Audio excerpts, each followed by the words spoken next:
When you think of cement and red bricks in architecture, luxury probably isn't the first thing that comes to mind. But this stunning home shows how raw, honest materials can be elevated into a modern luxury tropical home.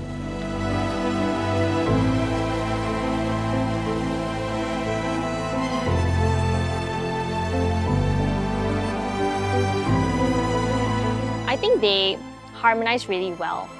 I think there's a sense of quality and a beautiful rawness to it that really adds a nice contrast.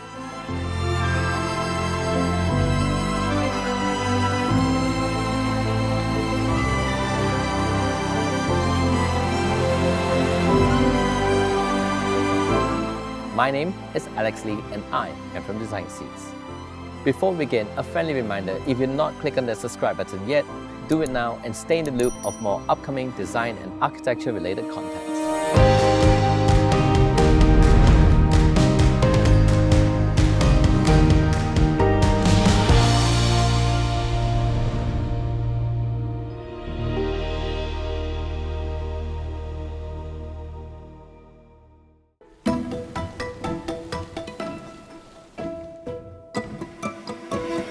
In the heart of Bangsar stands a home shaped not by excess, but by intention.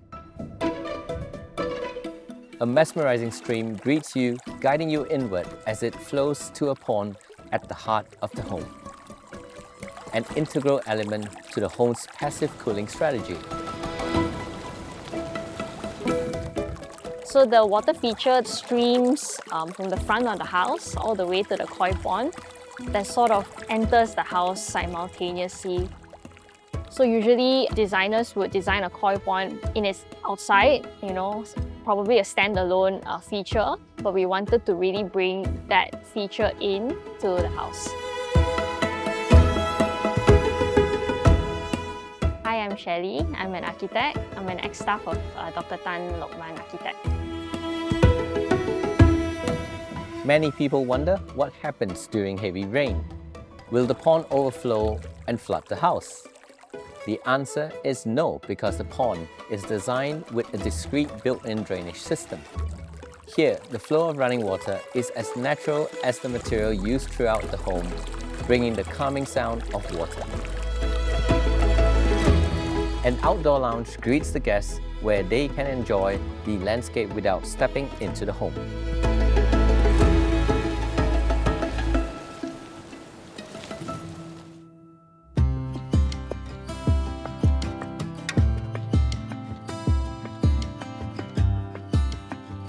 The home's split-level site is cleverly navigated, creating an impression of the house cascading gracefully down the slope. An overhang over the entrance creates shelter from rain. Yeah, the initial house is split level, so Dr. Tan decided to really emphasize that by introducing that ramp all the way to the back of the house. And also in his initial sketches, you get to see a lush landscape happening on the left side of the house, and that is to naturally add a nice green facade as well. The second level appears visually separated from the ground level by glass, so the home does not look like a typical shop lot. The architecture takes on an interesting floating quality. So the entire structure is meant to look like it's a floating object that sort of cantilevers out from the entire main building of the house. So that's why it looks like it really stands out from the entire front facade.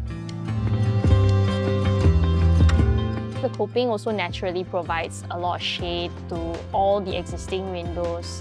I think it adds this additional texture as well to the overall facade by creating an interesting sort of hood that really pops up from the facade. On the other side, the facade features a stacked garden effect. Every level feels connected to its own greenery.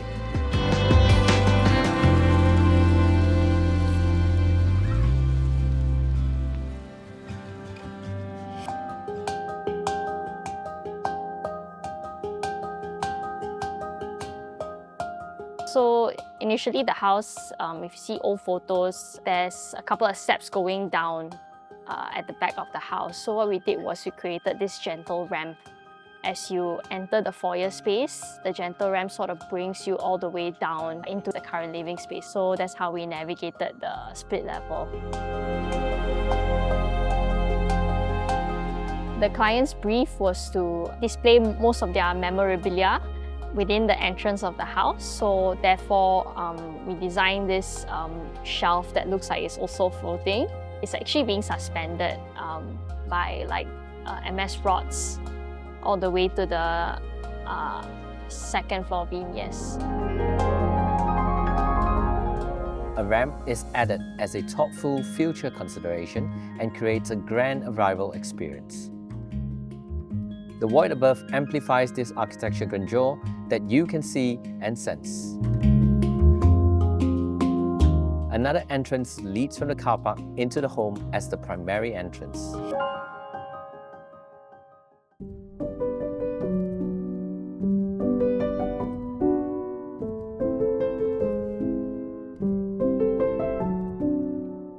The main idea behind this house was to provide this connection to the outdoor space, as well as making it really naturally ventilated.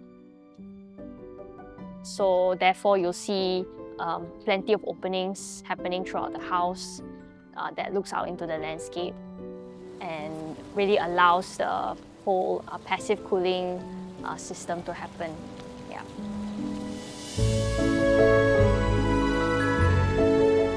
The centerpiece of the home is the living area, sheltered by a cantilevered concrete canopy protecting the space from the direct sunlight. At the rear, glazed glass doors are designed full height to feel closer to nature. So to combat the sun, we planted a lot of trees at the landscape area to really shade the glass facade. And also because the windows are low E, so they really help to navigate the heat gain within the house.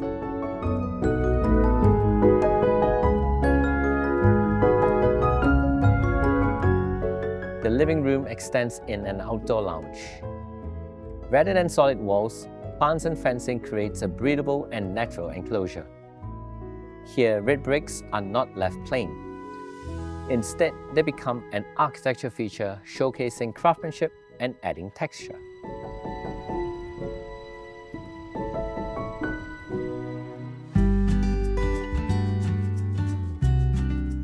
In the dining, windows are designed with a fin effect, directing wind to enter the home intentionally and increasing cross-ventilation. In contrast to the home's bold architectural language, the interior is kept intentionally minimalist. The kitchen cabinetry follows a pleasing Japandi aesthetic, staging the architecture as the focal point.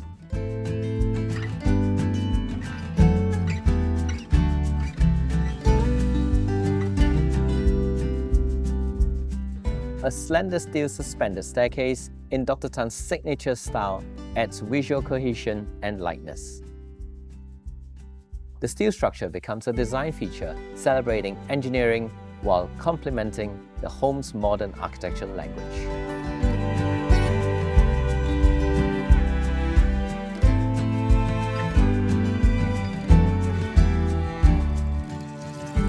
The second floor opens to a gym with fantastic city views, enhanced by a double volume ceiling. A balcony lined with greenery adds a layer of privacy, creating a serene space.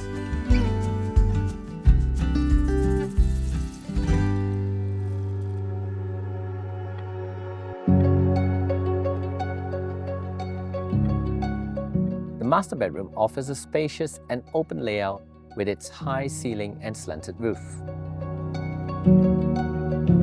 A generous balcony is shaded by the louvered facade. The louvers naturally will provide an interesting skin to the entire facade, and also it provides a shade to the interior spaces. I think one of the biggest challenge was designing the master bedroom that sits on the second floor. The entire structure, if you can see from the facade, sort of cantilevers out. So you see a lot of those cross beams happening at that floor plate itself. So when you're on the ground floor looking up, you get to see all these really designed sort of structure to really hold the entire balcony and master bedroom up like that, because it looks like it's sort of floating also.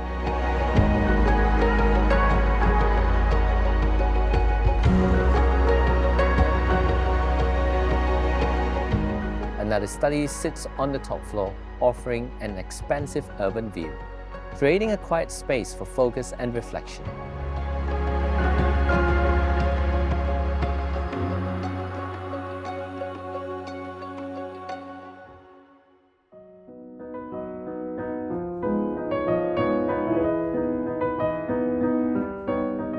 So as you move throughout the house, you go through several different interesting volumes. It's like pretty dynamic. On the first floor, the hallway overlooks the living room below.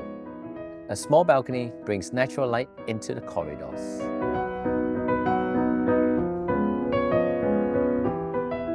The bedrooms on the first floor are strategically oriented, with windows positioned to capture the best of views and natural lighting. Bathrooms maintain an intimate connection to nature, with balconies of greenery creating their own scenery.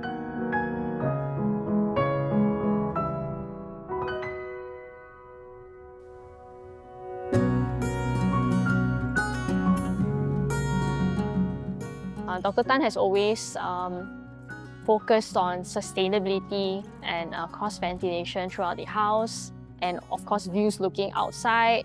And all these spaces have been designed strategically and with practical reasons in mind.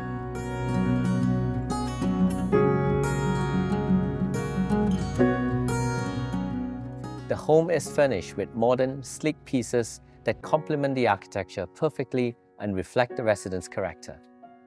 This type of residence isn't for everyone. It's for those who truly appreciate nature, living among greenery while enjoying subtle luxury. Here, craftsmanship takes precedence over brand names, and practicality is balanced with honesty and thoughtful design. If you enjoyed this episode and you want to learn more about interior design and architecture-related content, please click on the subscribe button and stay tuned for more compelling design episodes. My name is Alex Lee, and I am from Design Seeds. Thank you for watching, and I'll see you guys next week.